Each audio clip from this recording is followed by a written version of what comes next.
Thank you all for coming out. Thank you, Mr. Bacoate, for being here.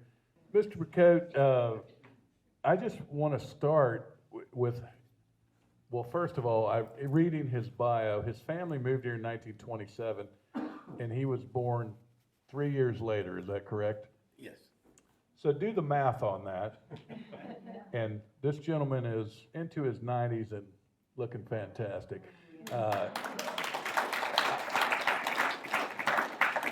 I always find it fascinating when you have someone like Mr. Bacoate who is literally living history, living Asheville history. So before we get into how you integrated the local bowling alley and got AFRAM going, can you just kind of give us a little snapshot of what Asheville was like when you were here in your youth? And here, you can. Yes, thank you. There you go. Thank you all for being here. I'm going to try this. I'm not accustomed to being locked down when I'm talking. And this has got me somewhat restrained. However, I'm going to try. I'll start off with my father and mother coming here, and then after coming to Asheville, the fact that they decided to have their first child, and it was me. And where it happened was, if you're familiar with Asheville, it was on Buchanan Street. Buchanan Street is near McCormick's Field. Buchanan was all white. No black people lived in the area. And the reason I'm mentioning this is to give you some idea about my mother and father.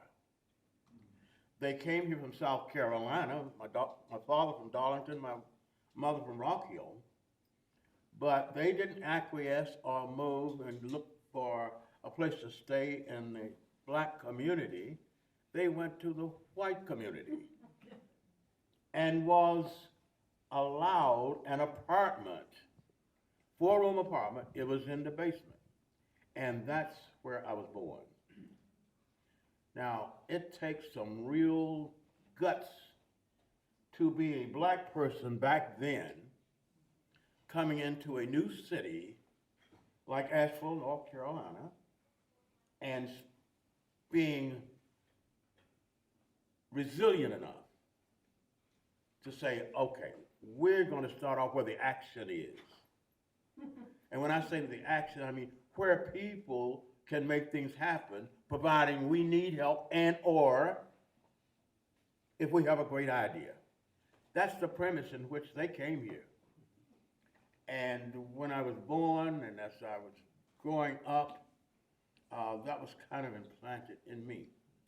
Now, in 1936, my father and mother bought their first cafe on the block.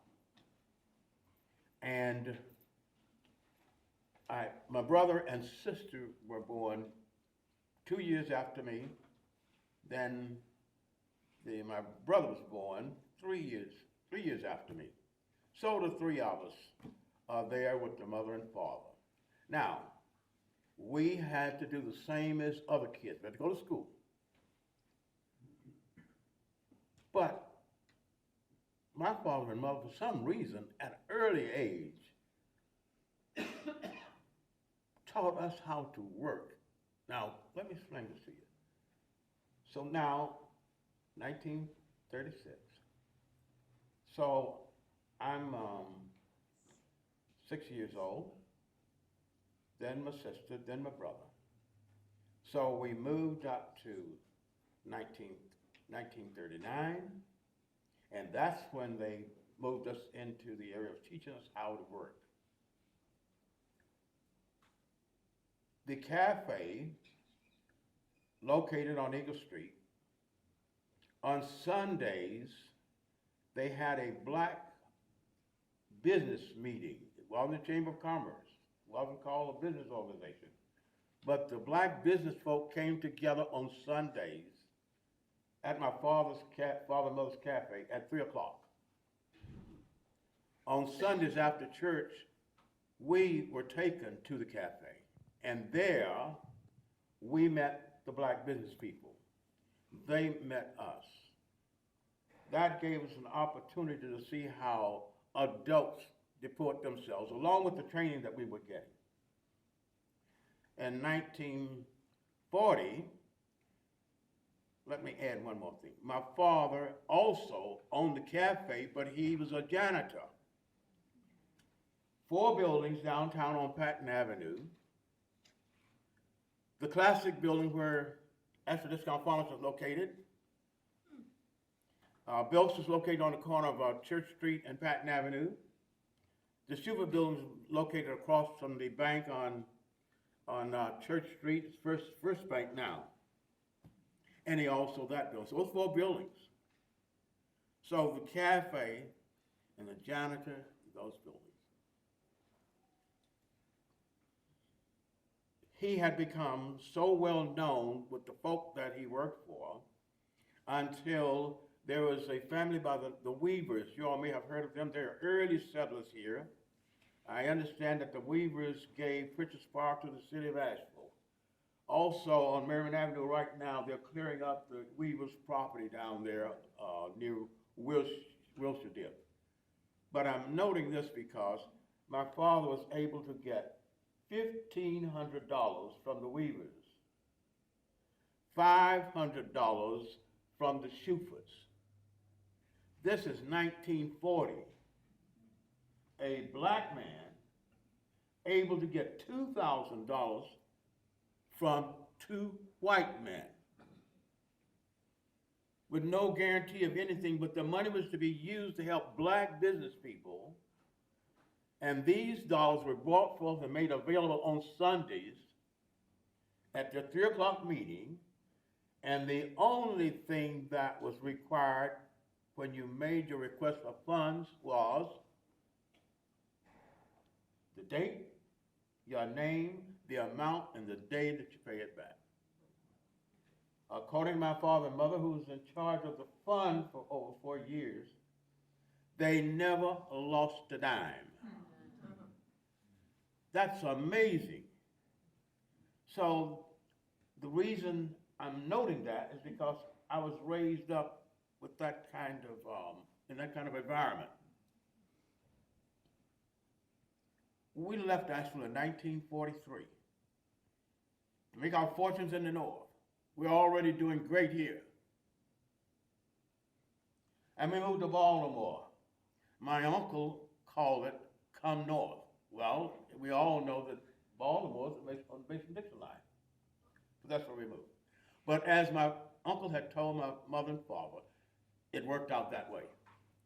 But one of the real jewels that we have here in the mountains, we've got a great climate.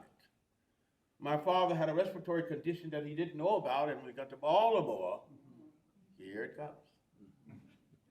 So therefore, we were short-lived there. We lived there almost 2 years. And then we moved to York, Pennsylvania, thinking that would be a better climate. It worked out pretty well, but we ended up back here in 1947. And let me tell you, it was bittersweet, but it was great as I look back down through the years. My mother and father decided to say bye-bye to each other. So after they put it all together and decided who was going to do what to whom, we, the 3 kids, remained with my mother, and my father moved to California. There was no fighting or anything of that nature. I noticed some hard feelings at times, but anyway, we were here. We had property that we had purchased before we moved to Baltimore. So we were able, one home was here that we could utilize to live in. And that's how we restarted here in Asheville. And this is really an amazing feat. 1947, 1948. My mother was told by Mrs. Selena Humphrey, an insurance agent, office in the Classic Building, whom we knew before leaving, that there was going to be a meeting at the City Auditorium. They're going to be talking about Negroes. They were going to be talking about recreation for Negroes.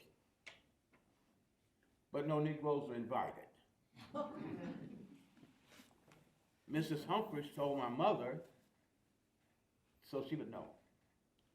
Mrs. Humphreys, knowing my mother before we left here, and my father, knew that when she imparted that information to my mother, O.C. Marion Bacoate was going to be the city auditorium. And she was there. She entered the meeting, she stayed the entire meeting, and I've got a couple of pictures. I don't have them with me. They did not challenge she. Once the meeting was over, everybody was leaving the auditorium, going to the S&W to eat. And my mother went right with them. I've got a picture of she walking down Hayward Street as she's crossing Pritchard Park, going to the S&W. And she sat and ate with them. Was there any commotion about that? No, there was not. But people quickly learned who O.C. Bacoate was. And that, too, is the kind of spirit that I have, and my brother and sister a little bit.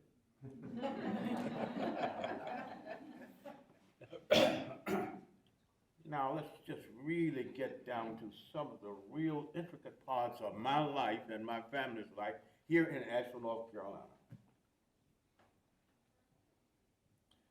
Let's talk about the fact that now I'm 18 years of age.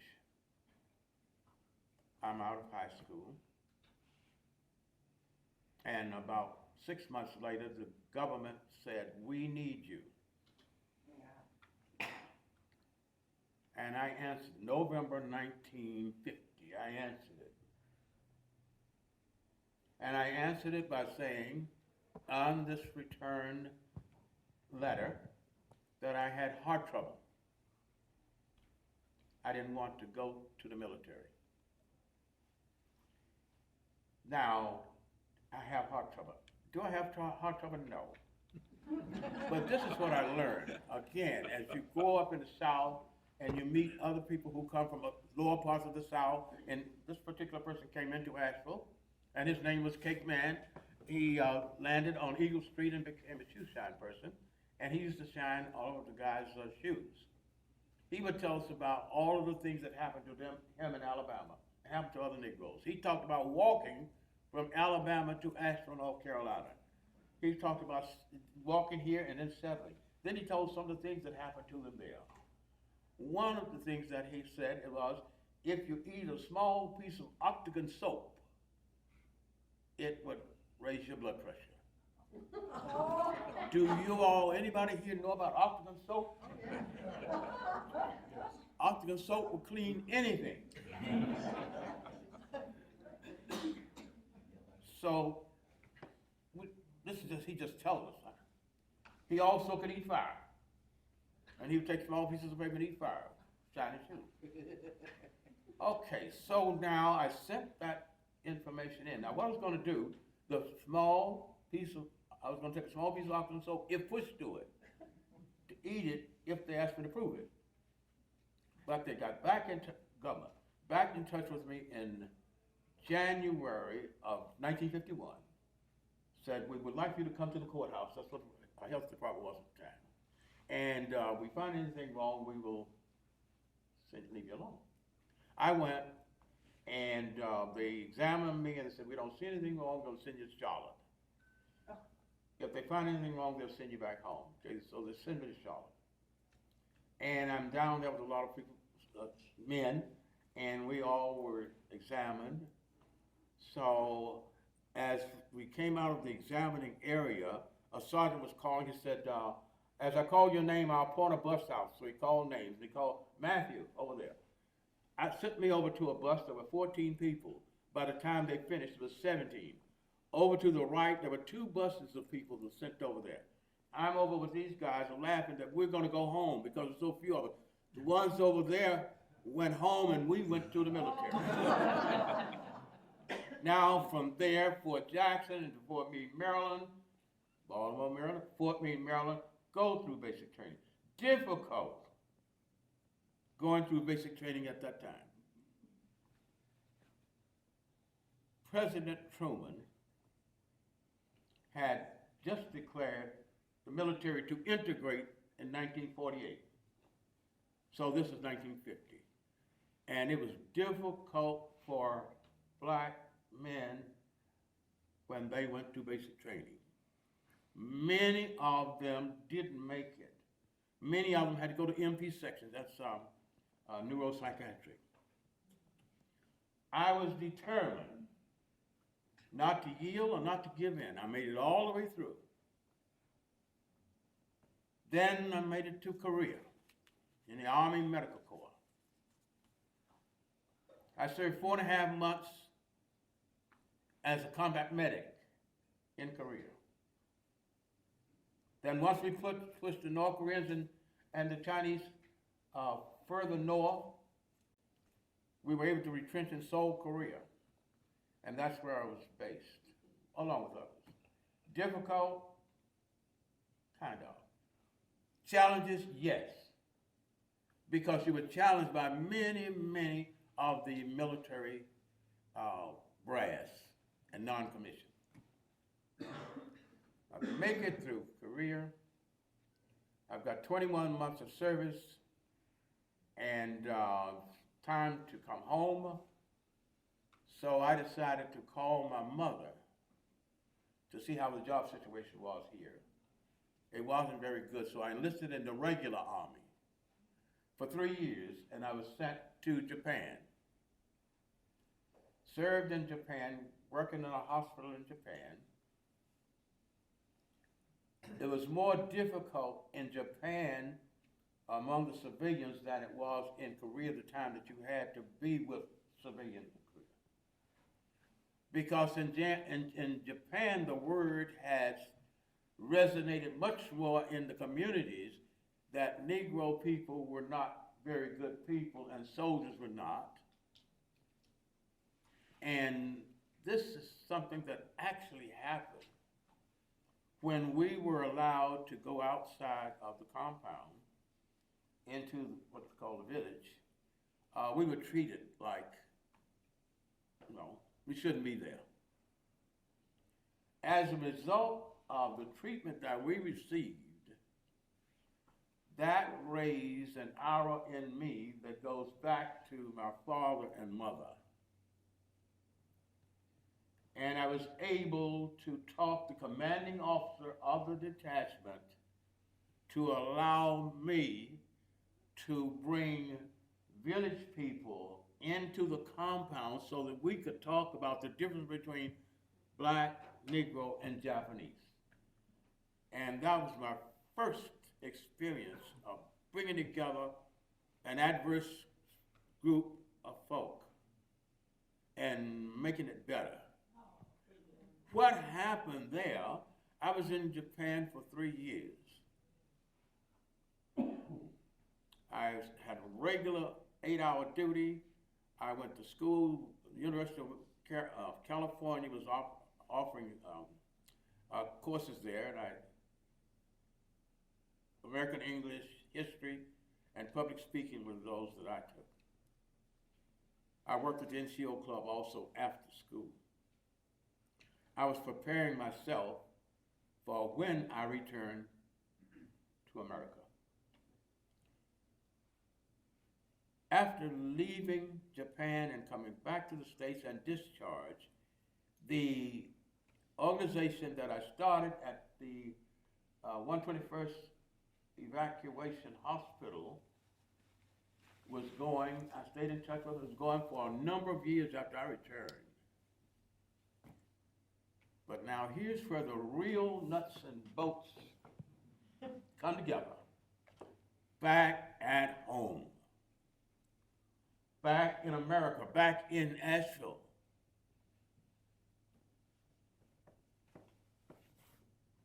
I can't just come back and sit around. I've got to go to work. So therefore, I've been in the medics in Korea, in the medics in Japan. So first place that I thought about was Oteen Hospital. I can go there and go to work because I've got training in the medical area. So I went to OTEAM. I took the civil service exam, came up with a fairly decent score, 92, and applied for a medical records specialist. And I received a letter about 2-3 weeks after everything shook out that they didn't hire Negroes in that position. And they recommended that I go to Castle Point, New York, or Bethesda, Maryland, more liberal. I didn't want to go there. The next place was American Inca, the largest manufacturing company in Western North Carolina, 5,000 employees. So I go there, put in an application. And what happens? Nothing. So now I've got to go to work. Walking down Patton Avenue, I passed a building, 188 Patton Avenue. And something say, walk in there and see if they need somebody to work. I did. Boss distributing plant, I talked to them, and so therefore they said, well, we don't know, come back in about 2 hours, the boss will be here, okay. And I did, went back, and the boss said to me, and he was the boss, but his name was B-O-S-T, boss, got a distributing plant here and a plant in Shelby. So I went back at the time, I talked to him, and he hired me. He hired me to work from 2 o'clock in the afternoon until 7 o'clock at night, 5 days a week, and then 4 hours on Saturday for $37 a week. My job was to wash the big red trucks that came in off their routes. No problem whatsoever. Another thing that was taught my mother and father was a work ethic, second to none. So here I am washing these big red trucks. But when I washed them, the tires, I don't care how much you washed them, they were still dirty. I didn't like that. So I talked to the secretary and asked her to give me enough money to go to the tire company and buy some tire black. I tire blacked. The boss's car was sitting on the outside when he drive in, and the car would be dusty or dirty at times. I would have the secretary to get his keys, I'd wash it. In other words, I would find things to do beyond the call of what I was responsible to do. I'm working the job and it's going along very well. Then all of a sudden somebody said, look, I heard there's another part-time job. I'm going to the Chamber of Commerce. Chamber of Commerce, yeah. I go to the Chamber of Commerce, I talked to them and they said, oh yeah, we'll hire you 4 hours a day, 5 days a week. Monday through Friday, 9 until 1, $12.50 a week. You will be the mail clerk. And the things you do is very good. Now I accepted the job. So I've got 2 jobs I'm working, 2 part-time jobs. At the Chamber of Commerce, I'm the mail clerk. So the mail comes in the morning. I fill whatever is needed for it. And then my job was to go do the banking, take letters to various offices for co-signing, those kinds of things. A lot of miscellaneous running around duties. I have no vehicle, so I had to walk. But it doesn't make any difference. I did that on a fast pace. There was a clock on the wall at the Chamber of Commerce that hadn't worked in years, I heard. I took the clock down, took it down, took it in the back to the mail room. I tinkered with it a little bit and started running. They have a Pitney Bowes folding machine.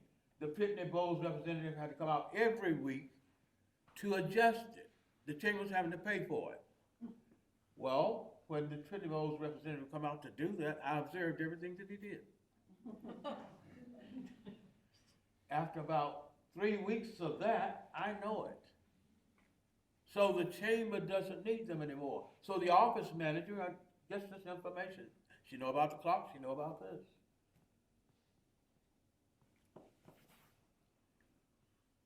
Above the call of my responsibility,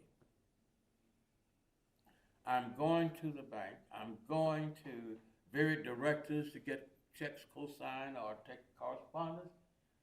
Now I'm getting an opportunity for the membership, the officers, to know who Matthew Bacoate is. And this is where the rubber really met the road, because an opportunity to talk outside of the box, that's outside of the Chamber of Commerce management. And they got a chance to know me, I got a chance to know them. They got a chance to know my work ethic, they got a chance to know how I felt about people, how I felt about conditions. And it got to the point wherein if I would go to have some checks, get some checks co-signed, the folk I can call their names, and you all would know some of these folk I call their names. But, Matthew, how's old Dick? Dick is the executive director of the Chamber of Commerce. Now, when you get to that point, that a board of directors and an officer is saying to the clerk, to the mail clerk, almost like a janitor, Dick, how's he doing? Listen, you've hit a nerve, a good nerve, because here is a person now that sees something in you to ask you that question. So I'm taking that and I'm, okay, here's my question. Now back at Boss. I'm working that job, doing very good. As I told you, I am walking everywhere I go. So one Wednesday, a gentleman who was a salesperson for Thomas Buick came over with a yellow and blue Buick, parked it in front of the building, went on the inside. He came back out about 10 minutes later. He came over to me, he said, Matthew, he said, are you busy? Yes. He said, come and go with me. He said, it's all right. I talked to Bennett. Bennett said, it's all right. So I go, he said, here. He gave me the keys. He said, you drive.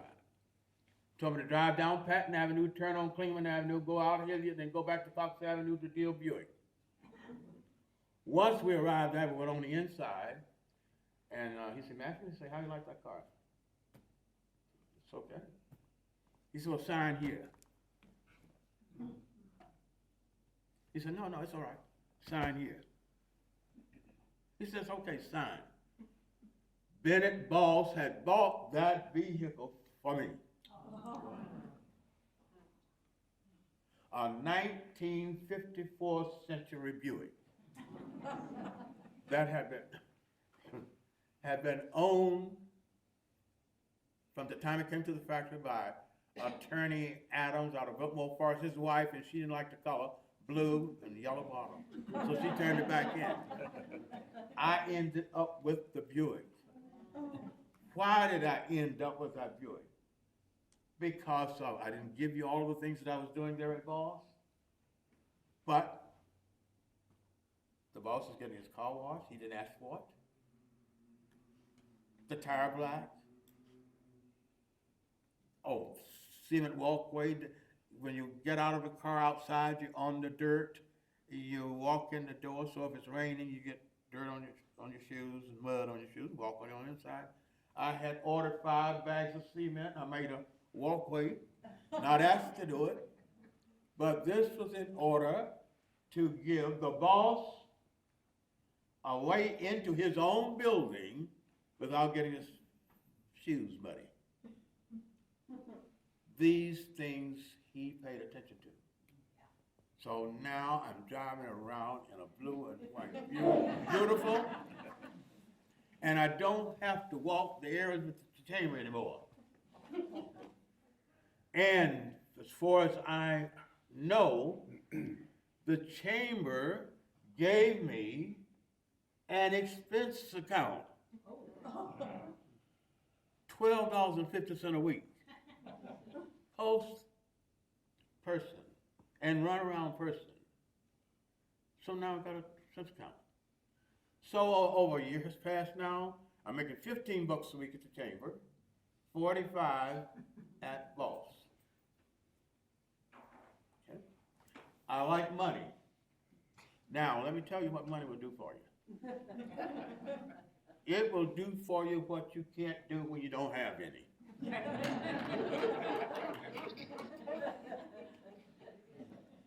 So that was a motivation too.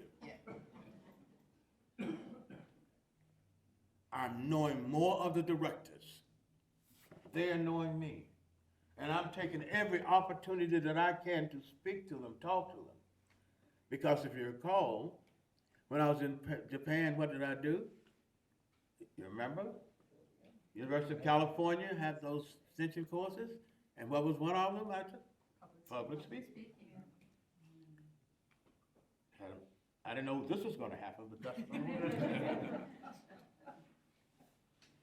So here, Matthew Bacoate is. Chamber of Commerce, Boss steering class, knowing the directors, knowing many of the members, know how to talk to them, and then in some instances, I'll talk a few of them if it's necessary. I learned everything about everybody that I had to come in contact with.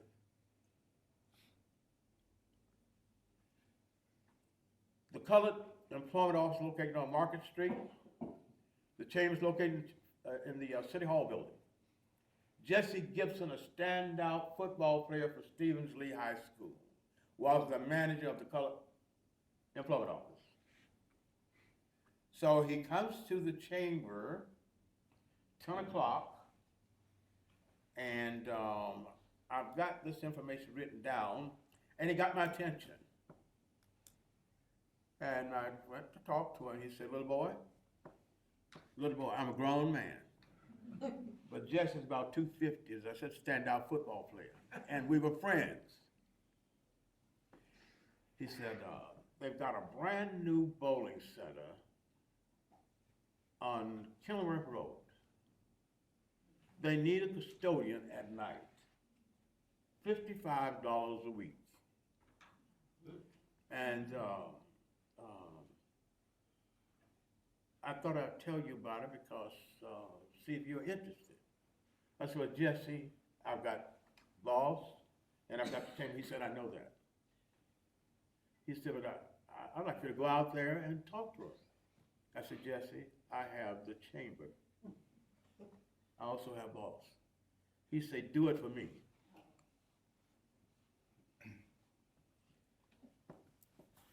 I said, okay, Jesse. He said, tell you what, I've talked to the manager. I believe you could make something out of it. Do it for me. I've talked to the manager. I believe you can make something out of it. I go. Brand new bowling center, talk with the manager. I'm hired. This is October 1959. So I decide that I'm going to accept that job and work until Christmas, get that extra money, and then tell them bye-bye.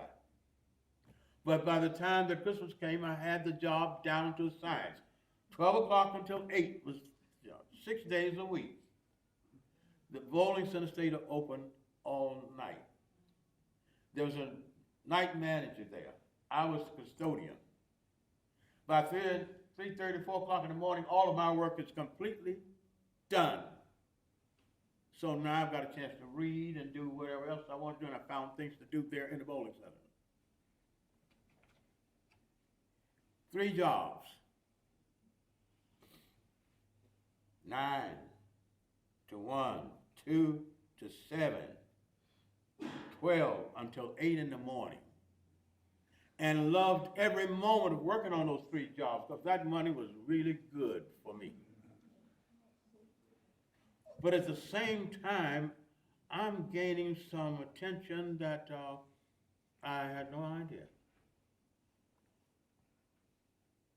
So at the bowling center, they decided to, the night manager, give him a promotion to assistant manager, which means he'd be moving to daytime.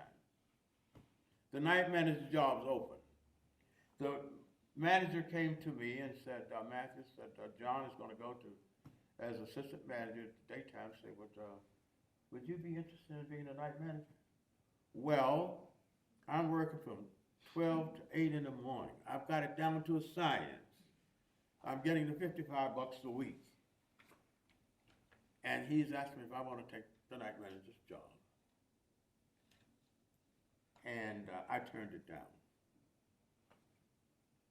I continued to work.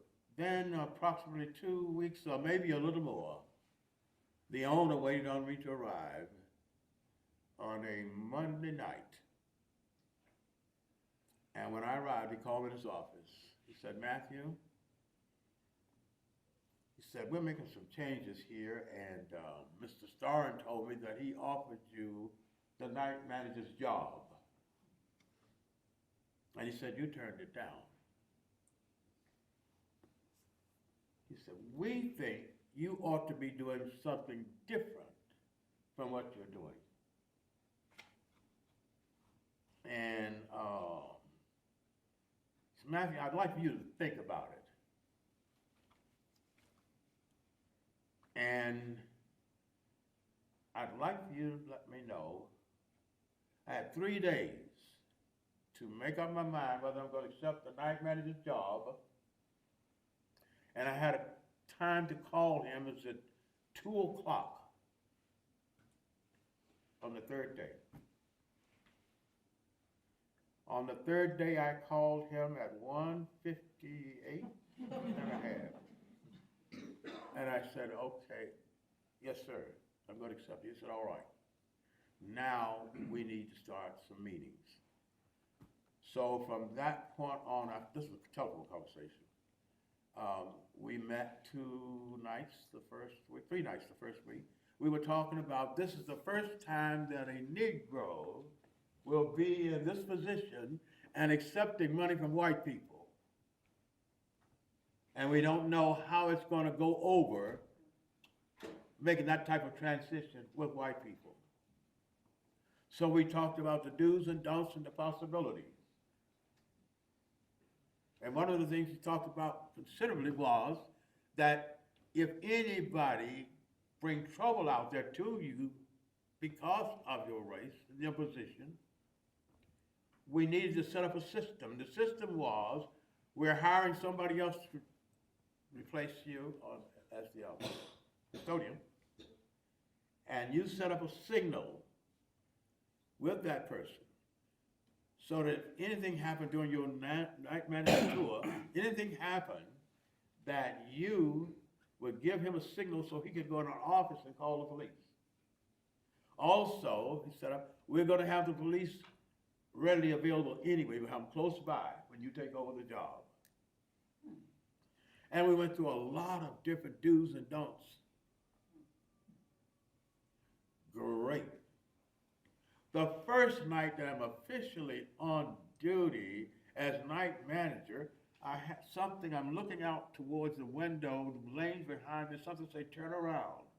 Well, I was told during Mr. Irvin and my talks, don't ever interfere. Give the signal, let him call the police. But when I looked around and this person had kicked one of the customers down, and they were coming up off the bowling area into the concourse, which are 2 steps, I stepped out from behind that and said, Chief, when I did, he popped me. I was off balance, so I hit the floor. I jumped right up, and instead of giving the signal, I went behind the counter and dialed the police. Folk who were in there came over and told him he was wrong. He left. They left. But I got the tag number. The police was there in just a short period of time. Gave him tag number. We went through the morning. Lots of people go, well, that was wrong. I go to the chamber. I'm at the chamber. 10 o'clock, 9:45, Mr. Irvin, the owner of the bowling center, the manager came to the chamber. And he said, Matthew, say, I understand you had a problem. I said, what problem? You had a problem last night. No, I didn't. He said, well, you look okay. He said, well, they caught the person that hit you, lived in Canton. He's in court. We're going to court at 10 o'clock, which had to go from the chamber over to the police station is now. We're going to court. We don't want you to go to court. They went to court and they gave the guy 30 days. From that point forward, never had a problem. We're there every night. I've got all these people coming in and bowling and having a wonderful time as night manager.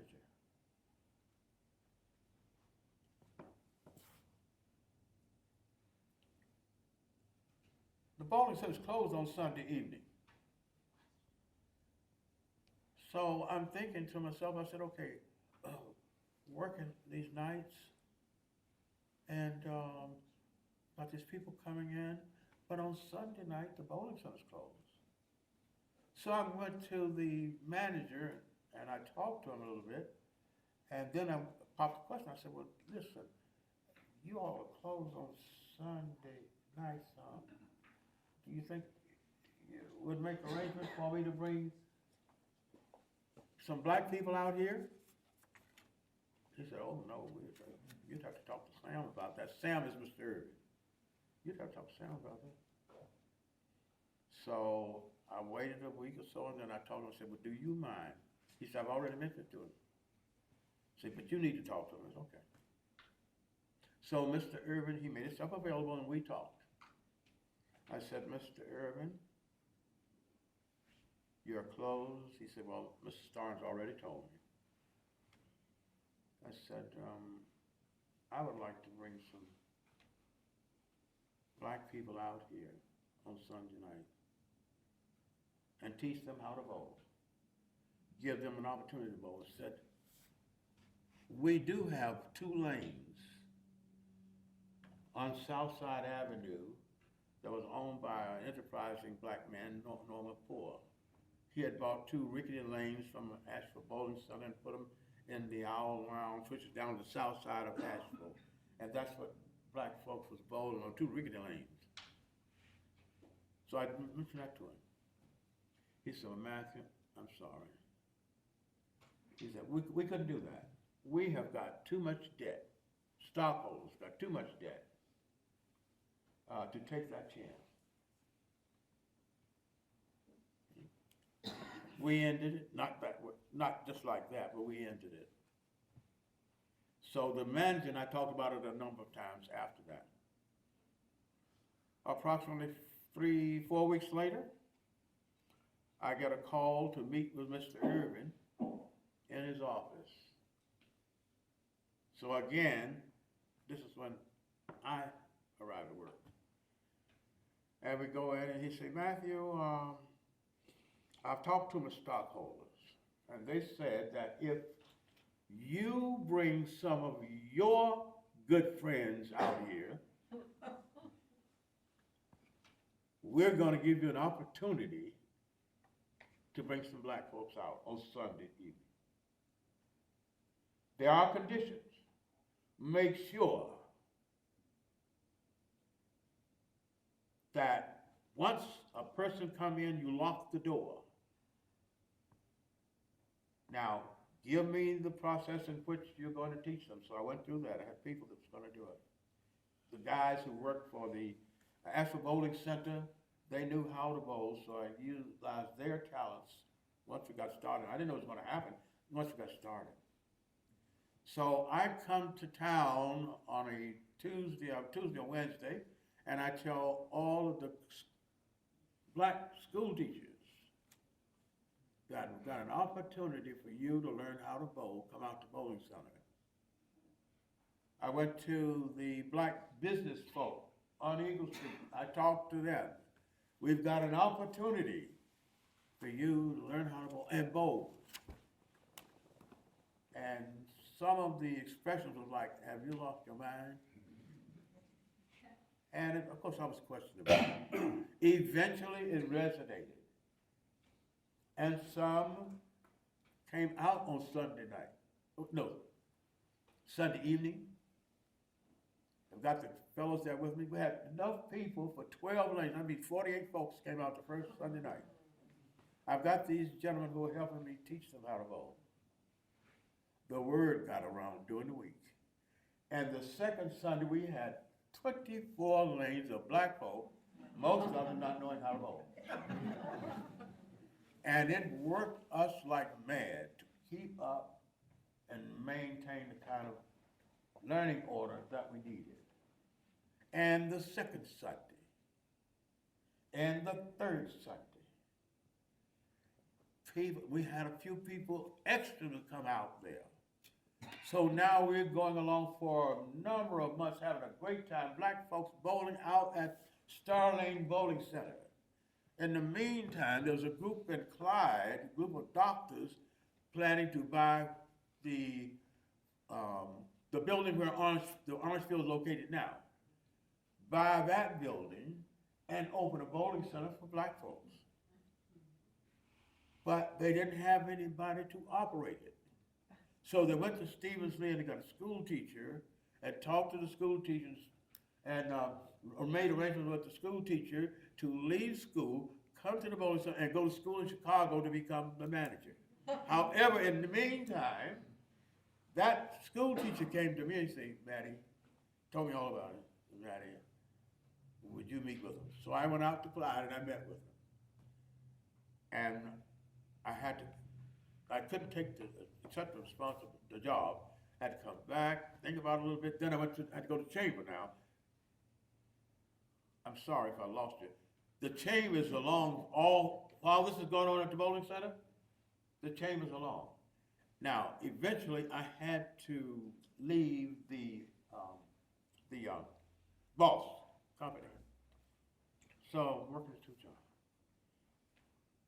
I talked to the chamber, talked to Dick Dagenhart. I told him I had an opportunity. They wanted me to open this bowling center. He said, okay, we'll give you the opportunity. Have you talked to Sam? No, I haven't talked to Sam. That's the owner of Starling. So then I talked to Sam, Mr. Irvin, to me. And he said, Matthew, we'll give you a chance. Yeah. Go over there and help them. But don't quit your job here. So now, I've got the Biltmore lanes, Star Lanes, everything's moving good at Star Lanes. I'm not supposed to allow any white people to ever come into the bowling center on Sunday.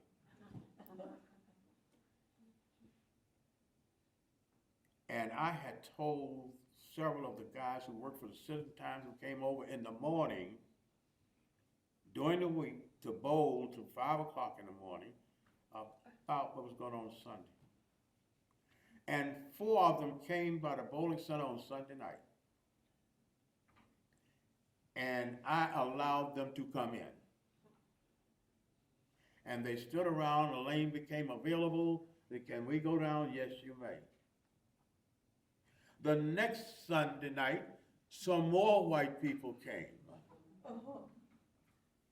And I saw them, I let them in. When a lane became available, they went down and bowled. The next Sunday night, the same thing is going on. I'm working on putting this together for them at Biltmore Lanes. I get a SOS message from Mr. Irvin. So I answered the SOS message. And it's about 12:15 in the morning in his office. I'm standing and he's sitting. And he said, Matthew, I hear you have white people and Negroes bowling out here. I said, yes, sir. He said, well, what was our agreement? I said, no. He said, well, what should we do about this? I said, Mr. Irvin, the money that you are making, extra money you're making on Sunday, is that money helping you retire, accelerate your debt? Now, remember, this is 1960. This is a white boss and a black man. And this is the way the dialogue went between us. He's like, well, I wonder where to get that from. He didn't tell me this. But when I said, the money that you've been making accelerate the payments, I'm sure that was one of the blind sides. He didn't think that was here. Yes. He said, well, how should we handle this? I said, well, Mr. Irvin, you are the boss. We are doing very well, I think. There's been no problem whatsoever with any of the people that's been coming on Sunday night. No. He said, do you have a friend that is well-dressed, good manners, have his own equipment, and know how to bowl? I said, yes, sir. He said, you want to try something? I said, what is that? He said, you have that individual, talk to him, this is on a Friday night, talk to him over the weekend and have that individual to come out on Tuesday of next week at 6 o'clock and come in, get a sheet to bowl.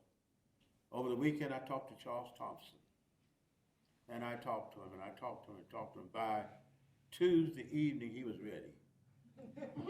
He went out to Starling Bowling Center, went in, got a sheet, went down and bowled 2 lines, which are 2 games, came back and paid for it. Mr. Irvin and I talked after that. No problem. He said, well, let's try it Friday. So we did it again on Friday. Then the next week we did it on Tuesday. Did it on Friday. The following week we did it again on Tuesday. Had 2 people this time. No problems whatsoever. Then he looked at me while we was meeting. I'm sitting now. I always stood before. He looked at me and said, Matthew, he said, do you know what you've done? I said, no, sir. You know, I've talked to my partners. You have integrated this bowling center.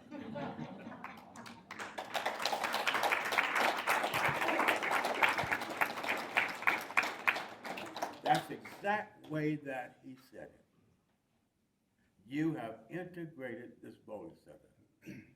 And then we went from there.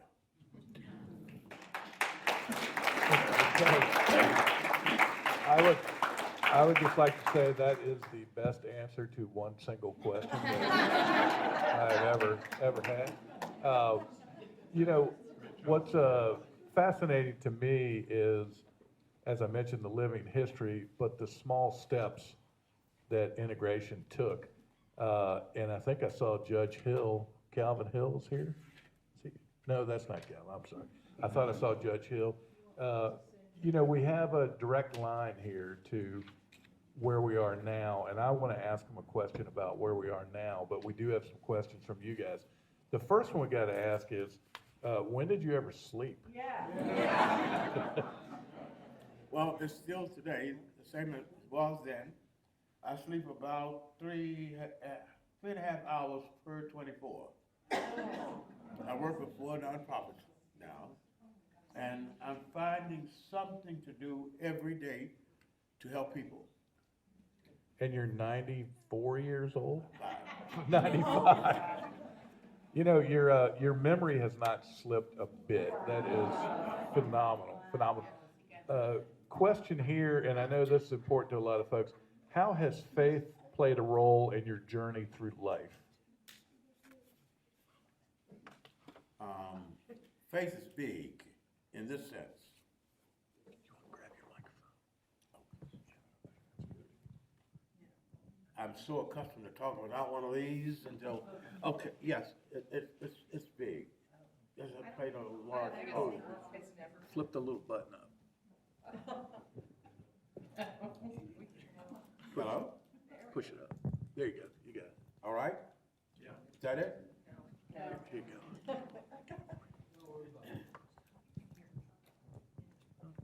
I think it's on. I think they can hear you anyway. Just hold it up close to you. Can you hear me? Yes. I'm so inhibited with this. Okay. Faith has played a big part in my life because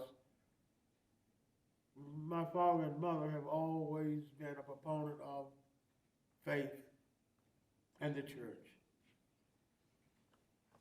But leading out of that is the fact that I have always, and my family have always been, a proponent of making things better between the races. So in my mind, all the time, I'm trying to figure out what is it I can do to make something better than it is. I have looked for opportunities throughout my adult life wherein something isn't right that need to be righted. And I've learned how to go to the most prominent folk and become ingratiated to them in order to make the bigger part happen, and that is making things better for black and white people. That is a fantastic answer. Yeah. I think this is a great question. Someone's asking, how do you motivate others to get involved? I attempt on a regular basis. It's difficult, but I continue to try. I find it necessary to never give up. So far, that has worked out for me. So far, it has worked great because what I've been able to bring about here in this community, just a little bit of bragging, and across America, unreal what I've been able to do that maybe you all haven't heard about, that has been chronicled, wherein the services that I provided here has been asked for in other places to bring the races together. So yes, faith, but then you also have to, within faith, you've got to develop the desire, personal desire. You've got to develop a penchant that when things are not right, make them right. Don't leave it until they're right. And this is what I've done. I'd like to ask you a question personally. How do you feel about where we are today? You obviously played a key role in integrating Asheville. How do you feel like things are between blacks and whites today in Asheville? On one hand, we have kind of a dwindling black population, which is very concerning. I think a lot of people, on the other hand, feel like, oh, that's not a problem anymore, not an issue anymore. What do you have to say about where things stand on relations between blacks and whites today here in Asheville? It's a huge problem. In Asheville, I will say it's a little better than a lot of other places in the South, in the North as well. Because where we are today, while we tout making progress, we have to qualify the progress that we have made.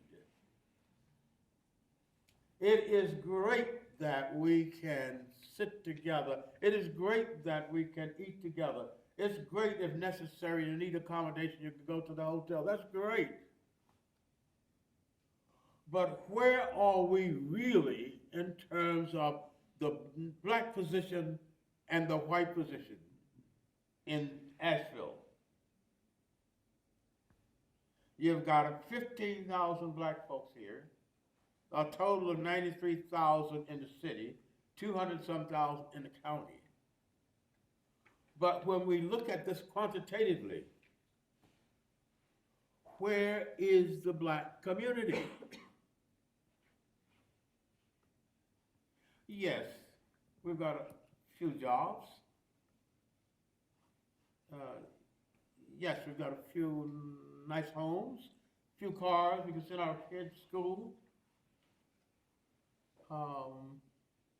Healthcare has diminished considerably in the black community.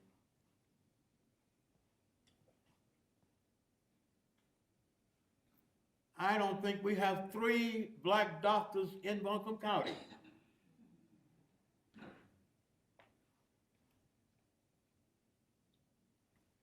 How many black businesses are there in Buncombe County? A few years ago, there were 40 black businesses just on the block alone. 11 restaurants on one street, black owned. Not today.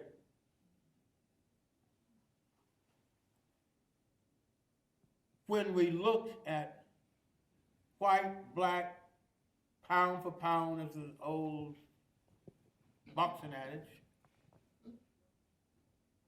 there really is no correlation other than we can interface together. Because economically we're out of it. And when you're out of it economically, you've got very little real substance. Sure, we've got a few people who are elected officials, but how effective are they in moving the needle from the way that the needle is just moved anyway? How effective are they when it comes to making a difference directly affecting the black people today versus yesterday? If we look at the whole correlation, we're here, we're living, we're smiling, and we get along. But we're not getting along adequately to call ourselves full partners. Now, granted, there is much that we need to do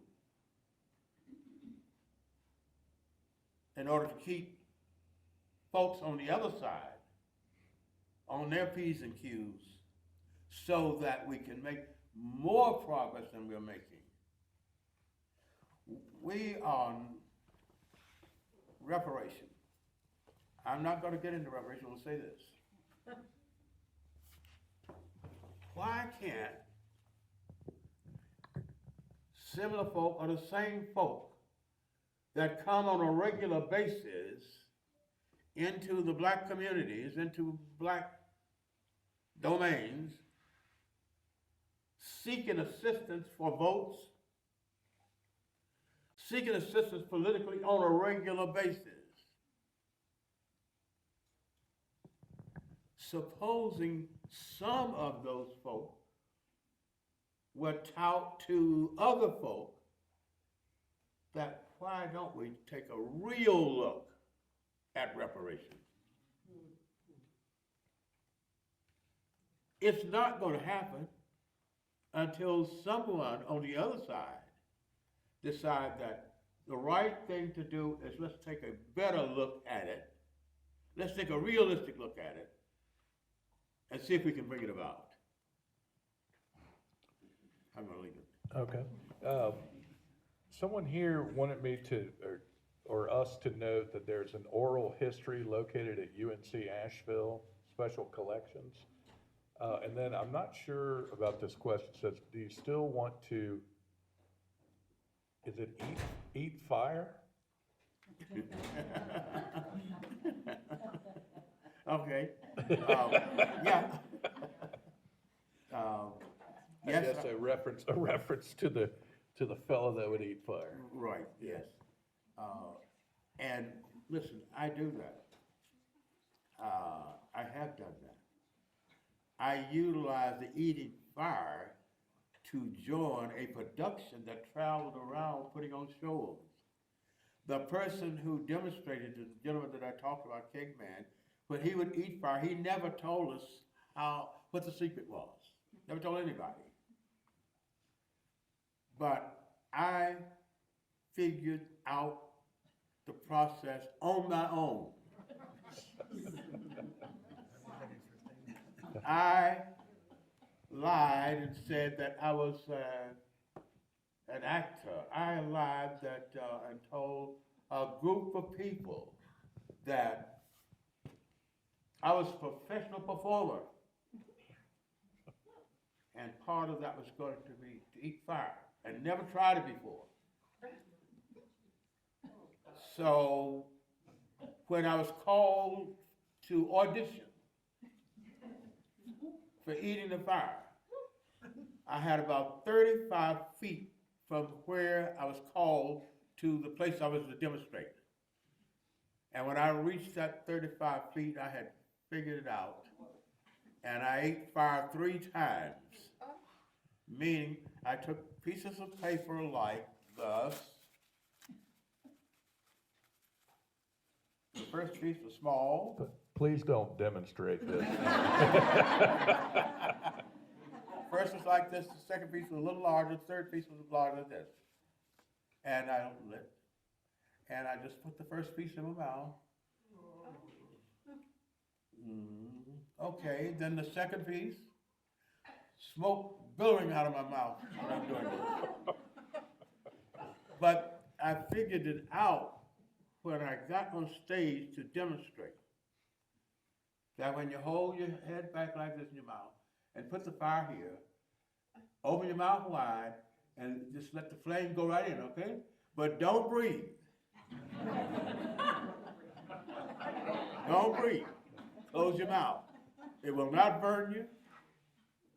This is what I found out. Now, when I got better at it and those larger pieces of paper, I was having to rush after the third piece to get that charge.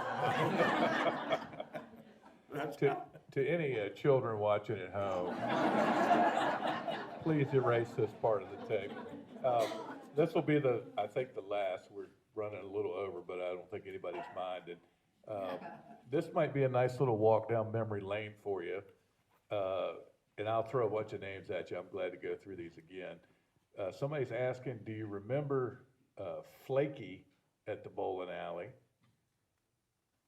Does that ring a bell? Yes. He was on a league that bowled, as a matter of fact, they were almost there every night. Yes, I do. Okay. All right. I'm kind of relieved there's not more to that story. Yeah. All right. So this same person's asking, do you recall the name of the black barbershop on the block? On the block? Well, let's see. We had 1, 2, 3. We had Hutchison's. We had Dewdrop Inn. We also, oh yeah, there are 2 more. Those on the block. Clint Scale was on the block. Okay. And there's 1 more.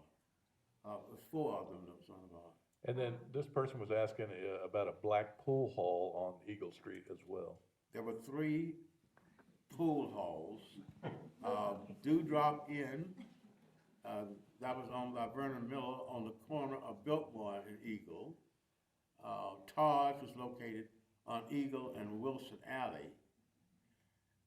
Oh, wait a minute, it's 4 because Charles Collette pool room was Ace Pool Room on Eagle Street, but then several years later, A.C. Mitchell opened a pool room on Market Street, where the Foundry Hotel is located now.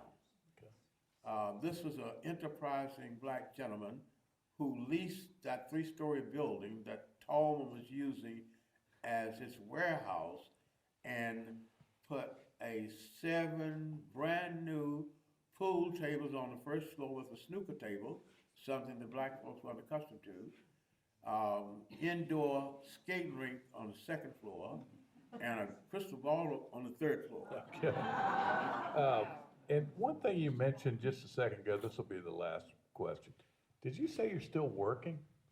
Yeah, oh, yeah. Where do you work? Yeah. I work with 4 nonprofits every day. I'm going every day. You work at 4 nonprofits? Work with 4 nonprofits. Lead Global, All right. okay?